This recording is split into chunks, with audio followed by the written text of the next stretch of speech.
Lab ടെക്നീഷ്യൻ്റെ ആദ്യത്തെ ക്ലാസ്സിലേക്ക് സ്വാഗതം. ഇന്ന് നമ്മൾ general properties and functions of hormone എന്ന ടോപ്പിക്കാണ് എടുക്കുന്നത്. അതായത് ഇന്ന് നമ്മൾ എൻഡോക്രൈൻ സിസ്റ്റമാണ് മെയിനായിട്ട് നോക്കുന്ന ടോപ്പിക്. നമ്മുടെ ക്ലാസ്സിൽ കൂടുതലും പോയിൻ്റ് വൈസ് ആയിട്ടുള്ള കാര്യങ്ങളായിരിക്കും പറയുന്നത്.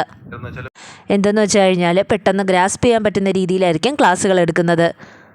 വളരെ ഇമ്പോർട്ടൻ്റ് ആയിട്ടുള്ള പോയിൻറ്റ്സുകൾ പെട്ടെന്ന് മനസ്സിലാക്കാൻ പറ്റുന്ന രീതിയിലായിരിക്കും ക്ലാസ്സുകൾ എടുക്കുന്നത്. എൻഡോക്രൈൻ സിസ്റ്റത്തെ പറ്റി ആദ്യം പറയേണ്ട കാര്യം, എൻഡോക്രൈൻ ഗ്ലാൻഡുകൾക്ക് ഡക്റ്റുകളില്ല. ഇവയ്ക്ക് കുഴലുകളില്ല. ഡക്റ്റ്ലെസ് ഗ്ലാൻഡ്സ് ആണ് എൻഡോക്രൈൻ ഗ്ലാൻഡ്സ്. എൻഡോക്രൈൻ ഗ്ലാൻഡ്സിലാണ് ഹോർമോൺസ് പ്രൊഡ്യൂസ് ചെയ്യുന്നത്. ഈ ഹോർമോൺസ് എന്താണ്? എൻഡോക്രൈൻ ഗ്ലാൻഡ്സ് പ്രൊഡ്യൂസ് ചെയ്യുന്ന കെമിക്കൽ കോമ്പൗണ്ടുകളാണ് ഹോർമോൺസുകൾ.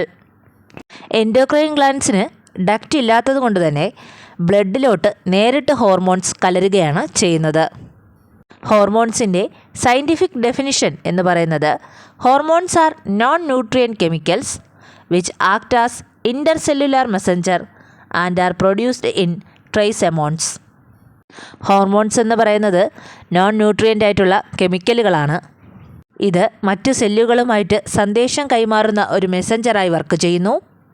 ഹോർമോൺസ് ചെറിയ എമൗണ്ടിലാണ് പ്രൊഡ്യൂസ് ചെയ്യുന്നത്. എൻഡോക്രൈൻ സിസ്റ്റം എന്ന് പറഞ്ഞാൽ എൻഡോക്രൈൻ ഗ്ലാൻഡ്സ് എല്ലാം ഉൾപ്പെടുന്നതാണ് എൻഡോക്രൈൻ സിസ്റ്റം. നമ്മുടെ ബോഡിയിൽ വിവിധ ഭാഗങ്ങളായിട്ട് എൻഡോക്രൈൻ ഗ്ലാൻഡ്സ് കാണപ്പെടുന്നു. ഇവയെല്ലാം കൂടെ ചേർത്ത് നമ്മൾ എൻഡോക്രൈൻ സിസ്റ്റം എന്ന് പറയുന്നു.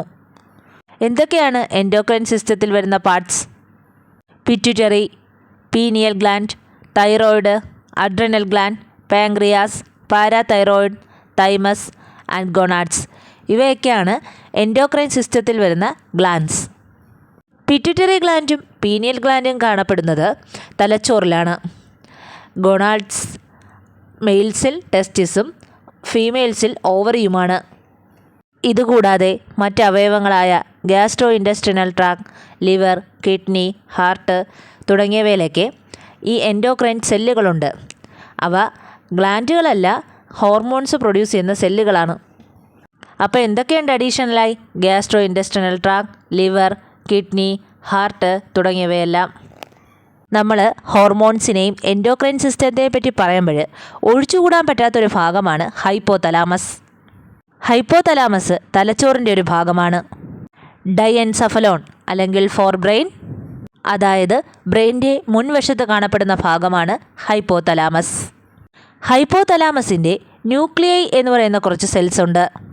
അതായത് ഈ ഹൈപ്പോതലാമസിൽ ഹോർമോൺസ് പ്രൊഡ്യൂസ് ചെയ്യുന്ന സെൽസിനെയാണ് ന്യൂക്ലിയൈ എന്ന് പറയുന്നത്. ഈ ന്യൂക്ലിയൈ പ്രൊഡ്യൂസ് ചെയ്യുന്ന ഹോർമോൺസിന് ചില പ്രത്യേകതകളുണ്ട്. ഇവയാണ് പിറ്റ്യൂട്ടറി ഗ്രന്ഥിയുടെ പ്രവർത്തനങ്ങളെ നിയന്ത്രിക്കുന്നത്. ഹൈപ്പോതലാമസ് പ്രൊഡ്യൂസ് ചെയ്യുന്ന ഹോർമോൺസിനെ നമുക്ക് രണ്ടായി തരംതിരിക്കാം. ഒന്നാമത്തേത് റിലീസിങ് ഹോർമോൺസ്, അതായത് ഇവ പിറ്റ്യൂട്ടറിയെ സ്റ്റിമുലേറ്റ് ചെയ്ത് ഹോർമോൺസിനെ റിലീസ് ചെയ്യുന്നു. അടുത്തത് ഹൈപ്പോതലാമസ് പ്രൊഡ്യൂസ് ചെയ്യുന്ന മറ്റൊരു തരം ഹോർമോൺസ് ആണ് ഇൻഹിബിറ്റിംഗ് ഹോർമോൺസ്. അതായത് ഇവ പിറ്റ്യൂട്ടറിയെ ഹോർമോൺസ് പ്രൊഡ്യൂസ് ചെയ്യുന്നതിൽ നിന്നും ഇൻഹിബിറ്റ് ചെയ്യുന്നു. അങ്ങനെ രണ്ട് തരം ഹോർമോൺസ് ഹൈപ്പോതലാമസ് പ്രൊഡ്യൂസ് ചെയ്യുന്നു. ഇനി നമ്മൾ പിറ്റ്യൂട്ടറി ഗ്ലാൻഡിനെ പറ്റിയാണ് പറയുന്നത്. നമ്മൾ പറഞ്ഞു പിറ്റ്യൂട്ടറി ഗ്ലാൻഡിനെ നിയന്ത്രിക്കുന്നത് ഹൈപ്പോതലാമസ് ആണ്.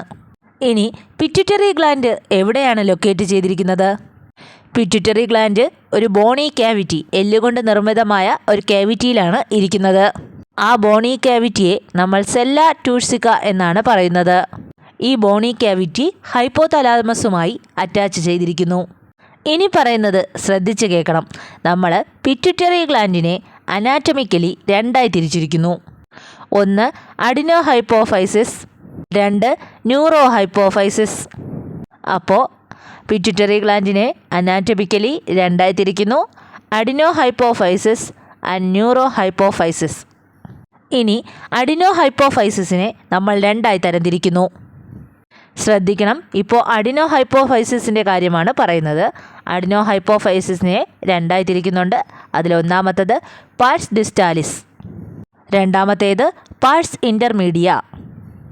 അങ്ങനെ രണ്ട് പോർഷൻസാണ് ഈ അഡിനോ ഹൈപ്പോഫൈസിസിന് ഉള്ളത്. ഈ രണ്ട് പേരുകളും പഠിച്ചില്ലെങ്കിലും കുഴപ്പമൊന്നുമില്ല. പക്ഷേ ആൻറ്റീരിയർ പിറ്റ്യൂട്ടറി എന്നൊരു പേര് നിങ്ങൾ ഓർത്തിരിക്കണം. ആൻറ്റീരിയർ പിറ്റ്യൂട്ടറി എന്ന് വെച്ചാൽ പാർസ് ഡിസ്റ്റാലിസ് ആണ്. ഇനി ആൻറ്റീരിയർ പിറ്റ്യൂട്ടറി പ്രൊഡ്യൂസ് ചെയ്യുന്ന ഹോർമോൺസ് ആണ് growth hormones, prolactin, thyroid stimulating hormone, adrenocorticotrophic hormone, luteinizing hormone and follicle stimulating hormone തുടങ്ങിയവ. ഇനി രണ്ടാമത്തെ പോർഷനായ പാർസ് ഇൻ്റർമീഡിയ പ്രൊഡ്യൂസ് ചെയ്യുന്ന ഹോർമോണാണ് MSH അഥവാ മെലാനോസൈറ്റ് സ്റ്റിമുലേറ്റിംഗ് ഹോർമോൺ. ഈ ഭാഗം ഒരു ഹോർമോൺ മാത്രമേ പ്രൊഡ്യൂസ് ചെയ്യുന്നുള്ളൂ. ഇതിൽ ഏറ്റവും ഇമ്പോർട്ടൻ്റ് ആയിട്ടുള്ളൊരു പോർഷനാണ് ആൻറ്റീരിയർ പിറ്റ്യൂട്ടറി അഥവാ പാർസ് ഡിസ്റ്റാലിസ്. നമ്മൾ ഇത്രയും നേരം പറഞ്ഞത് അഡിനോ ഹൈപ്പോഫൈസിസിനെ പറ്റിയാണ്. ഇനി പറയാൻ പോകുന്നത് ന്യൂറോ ഹൈപ്പോഫൈസിസിനെ കുറിച്ചാണ്. ഈ ഭാഗത്തെ പോസ്റ്റീരിയർ പിറ്റ്യൂട്ടറി എന്നും പറയുന്നു. ഓക്സിറ്റോസിനും വാസോപ്രസിനും റിലീസ് ചെയ്യുന്നത് പോസ്റ്റീരിയർ പിറ്റ്യൂട്ടറി വഴിയാണ്.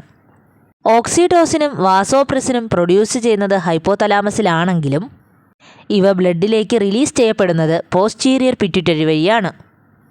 ഇതിൻ്റെ കൂടെ ഒരു കാര്യം കൂടെ പറഞ്ഞു പോകാം.